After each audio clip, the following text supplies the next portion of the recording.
ये approach road है आकाश medical college Bangalore का। ये एरिया अभी डेवलप हो रहा है, एयरपोर्ट के काफ़ी पास में है और आने वाले टाइम में डेवलपमेंट तो एक्सपेक्टेड है कि काफ़ी ज़्यादा होगा यहाँ पे। और फिलहाल आप देख सकते हैं किस स्टेज में है ये लोकेलिटी।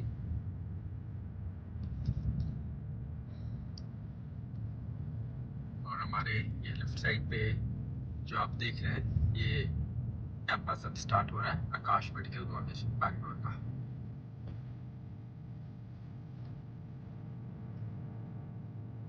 और अभी मैं इस कैंपस में जाने के बाद में आपको इसकी कंप्लीट जो भी हमारी ऑब्जर्वेशन है आपके साथ में शेयर करेंगे। किसी भी मेडिकल कॉलेज में सबसे बड़ा चैलेंज क्या होता है? वो ये होता है कि वहाँ की फैकल्टीज़, दूसरा पेशेंट इनफ्लो, तीसरा इंफ्रास्ट्रक्चर पूरी तरीके से डेवलप्ड है या नहीं, इक्विपमेंट्स अच्छे हैं या नहीं हैं, और इन कैंपस फैसिलिटीज़ अच्छी है या नहीं है, और वो जो एरिया है कॉलेज का वो डेवलपिंग है या नहीं है। आकाश मेडिकल कॉलेज को भी इन सारे चैलेंजेस को फेस करना पड़ा है। 10 साल की जर्नी में अगर इनिशियल 7 ईयर्स को देखा जाए तो वहाँ पे बहुत ज़्यादा डिफ़िकल्टी आई कॉलेज को। जो स्टूडेंट्स भी गए उनको भी ये डिफ़िकल्टी फेस करना पड़ा। पर पिछले कुछ 2-3 सालों में ये डेवलपमेंट का पेस जो है काफ़ी ज़्यादा पॉजिटिव डायरेक्शन पे देखने के लिए मिल रहा है, क्योंकि ओवरऑल के एरिया का डेवलपमेंट काफ़ी अच्छा हो रहा है, जिससे पॉपुलेशंस भी बढ़ी हैं और कॉलेज को भी वो टाइम मिला अपने आप को सेटल डाउन करने के लिए। मेडिकल कॉलेज का जो इस्टेब्लिशमेंट हुआ है उसमें मैनेजमेंट का जो विज़न है वो बहुत अच्छी तरीके से यहाँ पे दिख रहा है, क्योंकि उन्होंने एक ऐसे लोकेशन को ऑप्ट किया है जो कि फ्यूचरिस्टिक है। इकोनॉमिक कॉरिडोर कहा जाता है बैंगलोर के इस रीजन को, जो कि नॉर्दर्न पार्ट ऑफ बैंगलोर को बिलोंग करता है। देवनाहल्ली का एरिया है। एयरपोर्ट से करीब 14 से 15 किलोमीटर की दूरी पे है मेडिकल कॉलेज लोकेटेड। आसपास के लोकेशन में रूरल कनेक्ट देखने के लिए मिलता है। Population density year on year काफ़ी ज़्यादा बढ़ती जा रही है, क्योंकि डेवलपमेंट जिस हिसाब से प्लान्ड है और गवर्नमेंट का फोकस है इस डायरेक्शन पे इस नॉर्दर्न बेल्ट में, जिसके वजह से इस मेडिकल कॉलेज को फ्यूचर में बहुत बेनिफिट मिलने वाला है, क्योंकि सिटी एरिया में काफ़ी कुछ सैचुरेट कर चुका है। बट ये जो डेवलपिंग एरिया है यहाँ पे हर समय इनके पास में एक अपॉर्चुनिटी है अपने आप को ग्रो करने के लिए। Akash institute of medical science and research Bangalore को स्टैब्लिश किया गया था 2016 में। एक प्राइवेट मेडिकल कॉलेज है, Rajiv Gandhi university of health science के अंदर आता है, और यहाँ एडमिशन लेने के लिए आपको कर्नाटका एग्जामिनेशन अथॉरिटी का जो स्टेट काउंसलिंग है कर्नाटका का, उसमें पार्टिसिपेट करना होगा। इस मेडिकल कॉलेज में आपके पास में मल्टीपल ऑप्शंस होते हैं सीट्स को लेकर के, जैसे गवर्नमेंट एडेड सीट्स हैं, जीएमपी सीट्स हैं। ये दोनों कैटेगरीज जो स्टेट के स्टूडेंट्स होते हैं उनको ऑफर की जाती है। बाकी के 3 कैटेगरी जैसे ओपीएन सीट्स हैं जो कि कम्प्लीटली ओपन है अदर स्टेट के लिए, और अदर कोटा यानी कि मैनेजमेंट कोटा और एनआरआई कोटा की सीट्स पे सबका अधिकार होता है। इस कॉलेज की अगर डेवलपमेंट की बात करें और इसका जर्नी अगर देखें पिछले 10 सालों का, तो पिछले खास करके 2-3 साल में डेवलपमेंट का पेस काफ़ी ज़्यादा इम्प्रूव किया है। उसके पहले कॉलेज बहुत ज़्यादा स्ट्रगल कर रहा था हर मामले में। आज अगर देखा जाए इस कॉलेज के बारे में अगर बात की जाए तो डिमांड ईयर ऑन ईयर काफ़ी ज़्यादा बढ़ता जा रहा है। कट ऑफ की बात करें वो उसमें भी आपको एक इंक्रीमेंट देखने के लिए मिलेगा। ओवरऑल डेवलपमेंट की बात करें तो वहाँ पे भी आपको एक पॉजिटिव साइड पे डायरेक्शन पे डेवलपमेंट देखने के लिए मिलेगा। पिछले 2-3 सालों में जो पेस है डेवलपमेंट का वो काफ़ी अच्छा दिखा है। उसके पहले का जो फेज़ था वो काफ़ी लीन फेज़ था, वहाँ पे कॉलेज और भी ज़्यादा स्ट्रगल कर रहा था। अब देखिए, अगर कोई कॉलेज ऐसी लोकेलिटी में होता है जो कि फ्यूचरिस्टिक है, जो ईयर ऑन ईयर डेवलप करता है, वहाँ पे इनिशियल स्टेजेस में कॉलेज को बहुत ज़्यादा स्ट्रगल भी करना पड़ता है। और जो सबसे बड़ा स्ट्रगल क्या होता है वो होता है कि कैसे कोप अप करेंगे इस नए लोकेलिटी में, कैसे ट्रस्ट बिल्ड करेंगे हेल्थ केयर सिस्टम पे आसपास के पॉपुलेशन डेंसिटी के ऊपर में, और साथ में फैकल्टीज़ को कैसे हम लेकर के आएंगे, जो कि सिटी से करीब 40 किलोमीटर की दूरी पे है ये कॉलेज। तो कैसे फैकल्टीज़ इतने डिस्टेंस को ट्रैवल करेंगे, क्या वो पसंद करेंगे, ये सब कुछ बहुत ज़्यादा मायने रखता है। और कॉलेज इस चीज़ को बहुत ज़्यादा स्ट्रगल करते हुए आगे ग्रो जरूर किया है। पिछले 10 सालों की जर्नी अगर देखी जाए तो 150 के एमबीबीएस इनटेक के साथ में स्टार्ट हुआ था मेडिकल कॉलेज, और करेंटली 250 एमबीबीएस का इनटेक है यहाँ पे। पीजी सीट्स की बात करें तो 137 सीट्स यहाँ पे हैं, जहाँ पे लगभग मेजर क्लिनिकल डिपार्टमेंट आपको मिलेंगे एक्सेप्ट रेस्पिरेटरी मेडिकल ऑन्कोलॉजी। अब इस कॉलेज की एकेडमिक्स की बात करते हैं। एकेडमिकली कॉलेज काफ़ी ज़्यादा स्ट्रगल कर रहा था क्योंकि फैकल्टीज़ का शॉर्टफॉल देखने के लिए मिल रहा था इनिशियल स्टेज में। पिछले 2-3 सालों में काफ़ी ज़्यादा इम्प्रूवमेंट हुआ है, बट स्टिल अभी भी इस कॉलेज में एट्रिशन रेट काफ़ी ज़्यादा हाई है। फैकल्टीज़ आते हैं, पुराने फैकल्टीज़ कई छोड़ भी जाते हैं। कारण ये है कि एरिया ये डेवलपिंग स्टेज में है और काफ़ी दूर से ट्रैवल करना पड़ता है फैकल्टीज़ को, और जो लोग मेन सिटी एरिया में हैं, वो आस-पास के लोकेलिटी जहाँ पे उनको ईज़ी एक्सेसिबिलिटी मिलती है, वहाँ पे प्रेफ़र करते हैं। ऑल्दो इस कॉलेज के आसपास के लोकेलिटी में डेवलपमेंट जिस हिसाब से हो रहा है और मेट्रो का कनेक्टिविटी अगर एयरपोर्ट तक स्टार्ट हो जाता है, तो उस केस में कम्यूटिंग काफ़ी ईज़ी हो जाएगा और उसके बाद ज़्यादा से ज़्यादा लोग प्रेफ़र करेंगे कि आसपास के लोकेलिटी में रहना। तो वैसे केस में फिर फैकल्टी का बेंच स्ट्रेंथ भी आपको और आने वाले टाइम पे स्टेबल नज़र आएगा और बढ़ा हुआ भी नज़र आएगा। अभी फ़िलहाल वो नंबर्स फिर भी काफ़ी इम्प्रूव हुआ है। पिछले कुछ साल पहले जहाँ पे लेस देन 100 का स्ट्रेंथ था यहाँ पे फैकल्टी का, आज की डेट में 180 से 190 के आसपास में ये फॉल कर रहा है प्रोफेसर्स, एसोसिएट प्रोफेसर और असिस्टेंट प्रोफेसर्स का। जो कि बताता है कि एकेडमिकली काफ़ी ज़्यादा इम्प्रूवमेंट हो रहा है, बट स्टिल अभी भी यहाँ पे स्कोप है। पासिंग रेशियो की बात करें स्टूडेंट्स की, तो वो फॉल कर रहा है करीब 75 से 80% के बीच में, जो कि एक नंबर्स ऐसा है जहाँ पे बहुत अभी और इम्प्रूवमेंट होने की ज़रूरत है। वो जो 20% का ब्रैकेट है उसको बहुत कम करना होगा, इसको ले जाना होगा नियर अबाउट 85 से 90%, तब जाकर के ये एकेडमिकली एक स्ट्रॉन्ग इंस्टीट्यूशन बनेगा। क्लिनिकल एक्सपोज़र हर मेडिकल स्टूडेंट्स का सपना होता है कि वो अच्छी तरीके से वेल क्वालिफाइड मेडिकल प्रैक्टिशनर बने, जहाँ पे एकेडमिकली और क्लिनिकली दोनों उनको एक ऐसा प्लेटफॉर्म मिले जो हर एरिया को कवर करता हो। आप देख रहे हैं किस हिसाब से चेंजेस आता जा रहा है नीट पीजी के एग्जामिनेशन में, नीसेट के एग्जामिनेशन में, जहाँ पे क्लिनिकल बेस्ड क्वेश्चंस काफ़ी ज़्यादा आते हैं। बहुत सारे ऐसे स्टूडेंट्स होते हैं जो कि एमबीबीएस करके डिसकंटिन्यू कर देते हैं, और उनके लिए भी इम्पॉर्टेंट होता है कि एक ऐसा बेस मिलना जो कि उस बेस के बेसिस पे वो अपने फ्यूचर को सिक्योर कर सकें, अच्छा फ्यूचर बना सकें। कई चैलेंजेस भी होते हैं, कंपटीशन टफ होता है, फाइनेंशियल एस्पेक्ट भी वहाँ पे आ जाता है, बहुत सारे लिमिटेशंस होते हैं। बट कई लोग ऐसे होते हैं जो कि पीजी फिर सुपर स्पेशलिटी तक भी जाते हैं, और सबके लिए बहुत ज़रूरी है ये पार्ट स्ट्रॉन्ग होना। अब कैसा है इस मेडिकल कॉलेज का हॉस्पिटल, ये मैं आपको बताता हूँ। 770 टीचिंग बेड का स्ट्रेंथ है इस मेडिकल कॉलेज के हॉस्पिटल में। इंफ्रास्ट्रक्चर बहुत अच्छी तरीके से बनाया गया है, मेंटेन किया गया है, नीट एंड क्लीन है, और कोशिश किया जा रहा है camping and other other methodology के ज़रिए कि यहाँ पे पेशेंट ज़्यादा से ज़्यादा आए।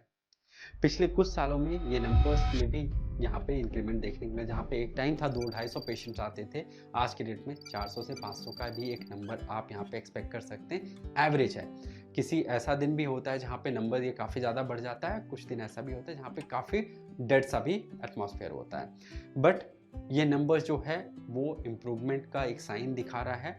क्यों? क्योंकि आसपास के लोकेलिटी में वो डेवलपमेंट हो रहा है और पिछले 2-3 साल में वो पेस काफ़ी बढ़ा है। तो ये पेस अगर इसी तरीके से रहा, तो आपको जो 10 साल का जो एक पेस है, जो ग्रोथ है, उसका जो ग्राफ है वो अगर आपको ऐसे दिखेगा, तो आने वाले टाइम पे ये ग्राफ इस तरीके से दिखेगा, तो वो नंबर्स बढ़ेगा।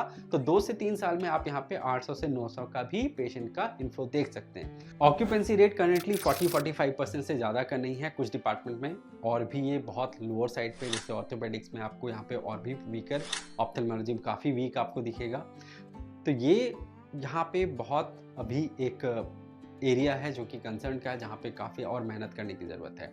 अंडर ग्रेजुएट स्टूडेंट्स के लिए फिर भी ईयर ऑन ईयर जिस तरीके का डेवलपमेंट है, उनको एक नंबर्स ऐसा मिल रहा है जहाँ पे एक क्लैरिटी उनको मिल रही है। हालांकि वेरिएशंस बहुत नहीं होगा, क्रिटिकल केसेस नहीं मिलेंगे, बट फिर भी एक नंबर्स में इंक्रीमेंट है, तो वहाँ पे उनका एक एक्सपोजर जो चाहिए होता है उस तरीके से एक्सपेक्टेशन के हिसाब से नहीं है, बट फिर भी एक नंबर्स उनको मिल रहा है जो एक कॉन्फिडेंस उनका बिल्डअप करा रहा है। बट पीजी स्टूडेंट्स के लिए बहुत बड़ा कंसर्न है, क्योंकि उनको केयरफुल होना होगा, आके डिपार्टमेंट्स को देखना होगा अलग अलग दिन के किस हिसाब से पेशेंट का यहाँ पे इन्फ्लो है, आईपीडी कैसा है। क्योंकि कई डिपार्टमेंट ऐसे जहाँ पे पेशेंट का इन्फ्लो इतना ही ज़्यादा वीक है कि उस डिपार्टमेंट में अगर आप लेते हैं तो आपके लिए बहुत बड़ा चैलेंज होगा। मेडिसिन के डिपार्टमेंट में जिस तरीके का इंटेक है उसके हिसाब से रेशियो नहीं है पेशेंट का, तो ये सब कुछ आपको केयरफुली एनालाइज करना होगा अपने डिसीजंस को बनाने से पहले। कैसा है इस मेडिकल कॉलेज का infrastructure, locality, development, living conditions, ये मैं आपको बताता हूँ। इंफ्रास्ट्रक्चर काफ़ी अच्छी तरीके से डेवलप किया गया है इस मेडिकल कॉलेज का। 35 से 40 एकर्स का कैंपस है, जहाँ पे इन कैंपस आपको college, hospital, hostel, cafeterias, indoor and outdoor games की ऑप्शंस भी मिलेंगे। एटमॉस्फेयर काफ़ी अच्छा है, पॉजिटिव आपको फील आएगा इस मेडिकल कॉलेज के कैंपस में, जो कि बहुत अच्छी तरीके से मेंटेन किया गया है, साफ़ सुथरा है, सिक्योरिटी एस्पेक्ट पे भी कोई कॉम्प्रोमाइज़ नहीं है। आसपास की लोकेलिटी में वो डेवलपमेंट अभी नहीं है। कमर्शियल एंगल पे बहुत हाई एक्सपेक्टेशन लेकर के मत आइएगा, वो एक्सपेक्टेशन आपको सिटी से ज़रूर मिल जाएगा, पूरा ज़रूर होता हुआ नज़र आएगा, बट कॉलेज के आसपास के लोकेलिटी में वो डेवलपमेंट होने में अभी काफ़ी टाइम लगेगा, क्योंकि पॉपुलेशन डेंसिटी उस हिसाब से नहीं है जहाँ पे कमर्शियल एंगल पे चीज़ों को बहुत ज़्यादा जल्दी ग्रो किया जाए। 2.5 से 3 किलोमीटर आपको एटलीस्ट ट्रैवल करना होगा, जहाँ पे आप फूड्स वगैरह को एक्सप्लोर कर सकते हैं। बट अगर 14 से 15 किलोमीटर का डिस्टेंस अगर आप ट्रैवल करते हैं, जो कि एयरपोर्ट का एरिया है, वहाँ पे आपके पास में सारे ऑप्शंस हैं, मल्टीपल फूड जॉइंट्स मिलेंगे, शॉपिंग के भी ऑप्शंस मिलेंगे, और अदरवाइज जब सिटी अगर आप जाएंगे तो वहाँ पे तो सारे एक्सपेक्टेशन आपके मीट हो जाएंगे। उसके लिए 35 से 40 किलोमीटर आपको ट्रैवल करना पड़ेगा। अर्लीस्ट जो मॉल है वो आपको 27 से 28 किलोमीटर के डिस्टेंस पे मिलेगा मेडिकल कॉलेज से। अब जो वहाँ की जो पॉपुलेशन है वहाँ पे रूरल कनेक्ट है, इसके वजह से लैंग्वेज को लेकर के एक कंस्ट्रेंट ज़रूर होगा, और आपको इस चीज़ को सोच करके आना है कि इस मेडिकल कॉलेज में अगर क्लिनिकल एस्पेक्ट को आपको अच्छा करना है तो लैंग्वेज को डे 1 से ज़रूर आपको अडेप्ट करना होगा। और ये आप सब के लिए अच्छा है, चाहे वो आकाश मेडिकल कॉलेज में आ रहे हो या आप कर्नाटक के किसी भी मेडिकल कॉलेज में जा रहे हो, वहाँ पे आपको ये पार्ट अगर आप सॉर्ट आउट करते हैं तो आपके लिए काफ़ी हेल्पफुल होगा, अगर आप पीजी भी कर्नाटका से करना चाह रहे हैं तो इन सब का ज़रूर ध्यान में रखिएगा। बट फिर भी ओवरऑल अगर लिविंग कंडीशंस की बात की जाए तो इतना भी डिफ़िकल्ट नहीं है, लोग अडेप्ट कर रहे हैं, जो भी आ रहे हैं वो अच्छी तरीके से सेटल डाउन हो जा रहे हैं इस मेडिकल कॉलेज में। अब इस कॉलेज की कट ऑफ के बारे में आपको बताता हूँ। पिछले कुछ साल में इस कॉलेज की डिमांड काफ़ी बढ़ी, क्योंकि पुराना हो चुका है कॉलेज और लोगों का ट्रस्ट भी है, और बैंगलोर सिटी के अंदर में है, तो ये भी एक बहुत बड़ा एडवांटेज होता है। अब इस मेडिकल कॉलेज का 2024 का कट ऑफ था अप्रॉक्सीमेटली 86,000 ओपीएन सीट्स की बात कर रहा हूँ, जो 12 लाख रुपीज़ के प्राइस पॉइंट पे है। इसके बाद में 2025 में 75,000 के आसपास पे ये क्लोज हुआ। इस साल चूंकि लास्ट ईयर लेटली सीट्स का इंक्रीमेंट हुआ है और इस साल फीस का भी रिवीजन एक्सपेक्टेड है, तो ये कहीं ना कहीं बेनिफिट करेगा स्टूडेंट्स के को, कि हो सकता है कि 75 के जहाँ पे 80,000 के आसपास में आकर के ये क्लोज हो सकता है इस साल, डिपेंडिंग अपॉन डिमांड। अब कॉस्ट की बात करते हैं। इस मेडिकल कॉलेज में पढ़ने के लिए जो नॉर्मल फीस है वो करीब 12 लाख रुपीज़ है। 4.5 ईयर का कैलकुलेशन होता है। हॉस्टल 1.5 लाख से 2,15,000 के बीच में फॉल करता है। अलग अलग वेरिएशन आपको मिलेंगे। इन कैंपस है, अटैच बाथरूम के साथ में ऑप्शंस आपको मिलेगा। अब यहाँ पे जो सबसे ज़्यादा ध्यान देना है कॉस्ट को लेकर के वो ये है कि इनका एडिशनल एक्सपेंस 1,50,000 रुपीज़ का आपका मिसलेनियस एक्सपेंस है, जो कि एवरी ईयर आपसे चार्ज किया जाएगा। इसके बाद स्किल एंड डेवलपमेंट को लेकर के फर्स्ट ईयर में 2 लाख रुपीज़, इसके बाद 50,000, सेकेंड ईयर, थर्ड ईयर में 30,000, फोर्थ ईयर में 20,000, तो करीब 3 लाख रुपए आपके वहाँ पे भी जाएंगे। फर्स्ट ईयर में एडमिशन फीस को भी लेकर के आपको करीब 1.5 लाख रुपीज़ का बजट लेके चलना पड़ेगा।